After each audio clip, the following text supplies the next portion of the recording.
There are 43 character races currently available on D&D Beyond to play in 5e Dungeons & Dragons, and that doesn't even include subraces. Yet, that one special type of creature you want in your world doesn't exist. Or an existing race doesn't quite have the features you think it should to fulfill that awesome character idea. Until today. In this video, I'm going to show you step by step from inspiration to balancing traits how to create any race for Dungeons & Dragons, and break down examples from my own published birdfolk and my brand new supplement of races, Friendly Wug and Friends. Here we go. Hi, Bob here, and welcome to Bob World Builder, where we learn together how to have more fun playing D&D. So whether you're a DM who wants to create unique races for your campaign world, or a player ready to try your hand at homebrew, hit that subscribe button for weekly D&D guides, news, and reviews like this one. And if you want to check out my custom D&D races on DM's Guild, use the affiliate links in the pinned comment or down in the description to show your support for the Bob World Builder community. But before we dive into those examples for our homebrew racial traits, I'm going to walk you through the first 3 critical steps for creating rich and unique races for your setting, starting with inspiration. The original edition of Dungeons & Dragons had 4 races that overlapped with classes. They were men, dwarves, elves, and hobbits. Yeah, hobbits. So it's quite easy to see what inspired Gary Gygax and Dave Arneson to create this game we all love today. But as I mentioned at the beginning, there are 10 times that many playable races now, and as the official content narrows down, it's also likely to get further from your original character concepts. So the key here is to really define what makes your robot creature different from a 5e Warforged as written. The better you are able to articulate your ideas about how this type of character fits into the world and why it's important to you that they do, the better your DM or your players will be able to understand and accept those ideas. But you must also be 100% willing to make changes based on their feedback to be sure it's going to be fun for everyone. Because fun is why we're doing this.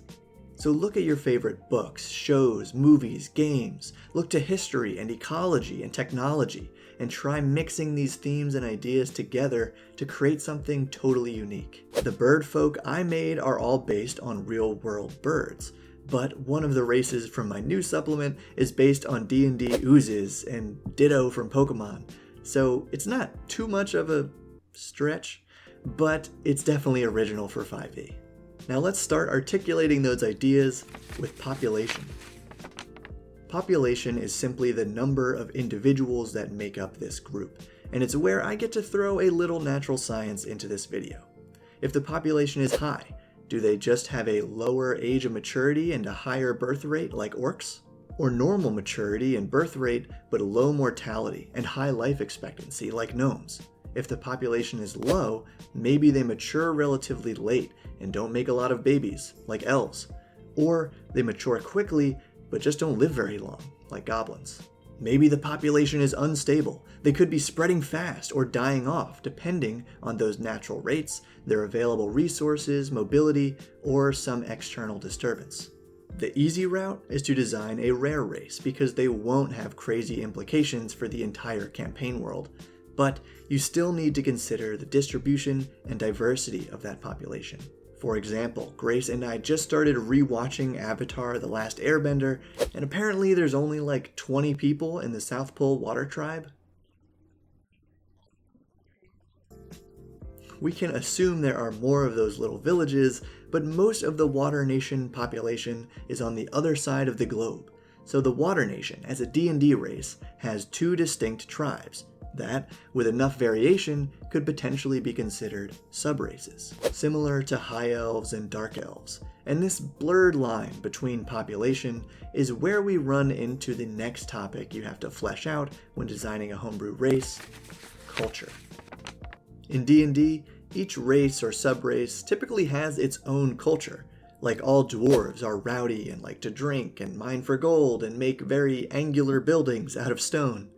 Basically, all the things that give nuance to our otherwise singular experience as members of the human race are strictly defined for each race in D&D. So when designing the culture of your own playable creature, draw on multiple sources and don't feel like you need to limit them to one set of cultural standards. And once your inspiration is solid and you have a good sense of their population and their culture, you're ready to get mechanical and make up their traits.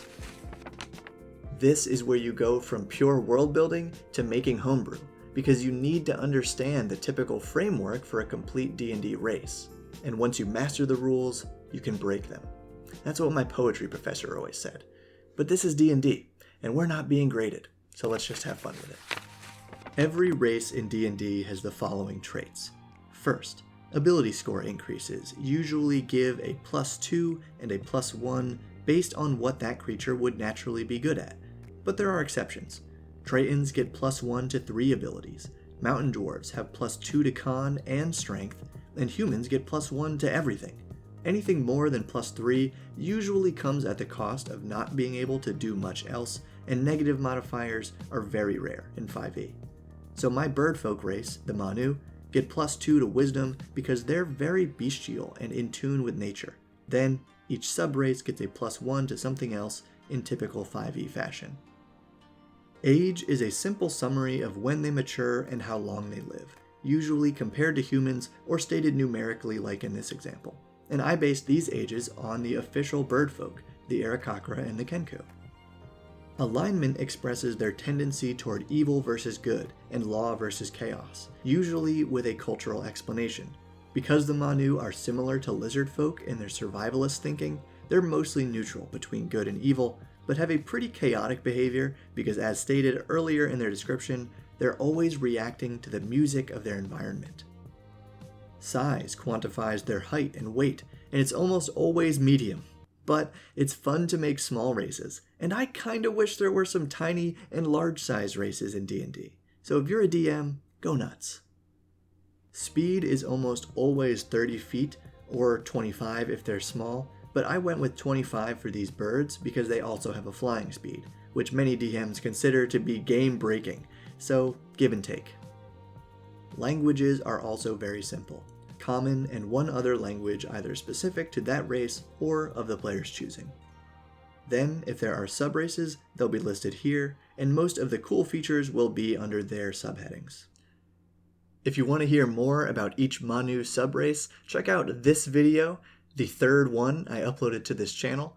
But now, we turn to my new supplement, Friendly Wug and Friends, for examples of cool features and what to do or not to do depending on your style of gameplay. And for wonderful viewers like you who diligently watch these videos, I'm sneaking in a little giveaway. So keep watching for your chance to win a free copy of Friendly Wug and Friends. You can follow along by checking out the full DMs Guild preview using the link in the description, and while you're there, consider joining our YouTube member club or our Patreon to get access to the new Bob World Builder Discord server where we can talk homebrew, and you get monthly D&D supplements, podcast episodes, behind-the-scenes videos, and one-on-one chats with me. Thanks. Alright, the inspiration for this book was to take a handful of traditionally evil or creepy animal and plant creatures and turn them into wholesome, playable versions, beginning with the Friendly Wug. They're frogfolk, so their cool features start with their movement. Based on the bullywug with a high swim speed and the grung with a climb speed, I gave them both, but lowered all the speeds to keep it a little bit balanced. Though, you'll see that my general design philosophy is to err on the side of fun. Their next feature, Creative, was inspired by the lizard folk, but rather than crafting weapons as part of a short rest, Friendly Wugs can make a number of trinkets equal to their charisma modifier, and when they give a trinket to someone, the recipient regains 1d6 hit points. And with mechanical benefits like this, it's important to build in limitations, so this only works during a short rest, and they can realistically only make 1 to 5 of these healing trinkets. Sensitive Skin was very much inspired by real frogs. They can breathe in air and water, but they're vulnerable to poison damage, which helps balance out all the cool stuff. For flavor, this also makes them very ticklish, and yeah, Friendly wugs are sensitive to bullying, even though they know the other person didn't really mean it. Next, anyone who's ever tried to catch a frog knows they are slippery and totally have advantage on checks and saves against being grappled. And of course, they should be able to talk to frogs and jump really far, so these last two are my own spin on some bullywug features. Finally, all of these races can speak a language called Friends, for which I wrote 0 mechanical support, so that's just for you to have fun with. Next, the Sweet Tea, which are based more on snakes than Yuan Tea from D&D. For example, they give the best hugs. Of course, snake people should have advantage to grapple creatures of their size or smaller. And if they grapple a smaller creature, they can restrain them in their mouth as an action on their next turn. Only one creature at a time, but it's pretty awesome if you happen to be fighting a single goblin. Charmer is very similar to a Yuan Ti trait, allowing them to cast Animal Friendship at will on snakes, or once per day to other beasts. And Sweet Teas are cold-blooded, so extreme heat has no effect, but they have disadvantage to avoid exhaustion from extreme cold. And the two features that some DMs will lose their minds over, Sweet Tea, like many snakes, can sense infrared radiation, so I gave them a just game-obliterating 10 feet of blind sight. And they have advantage on stealth. Not to hide, but to move silently, because they're just slithering around. Next are the Vegapretty and Myconice, based on Vegapygmies and Myconids. Really proud of these names. So, these two are small-sized and have some of my favorite traits in here. First, the Vegapretties can sprout little flowers from themselves at will, and get advantage on a persuasion check within a minute of giving the flower to someone, once per day for that particular recipient. Of course, Vegapretties can talk to plants. They're plant and humanoid type creatures, and that makes them vulnerable to fire damage. Also, they have one of my favorite traits in here, root.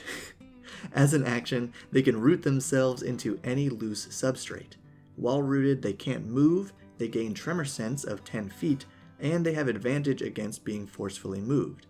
And if they're in direct sunlight, rooted Vegapretties automatically sprout 1 good berry per round for a number of rounds equal to their level. They can uproot themselves as a bonus action, and they can only do this once per rest.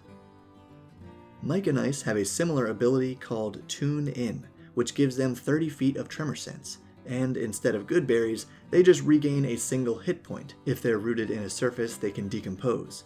These little guys are also plant type and have dark vision, but their main feature is their spores.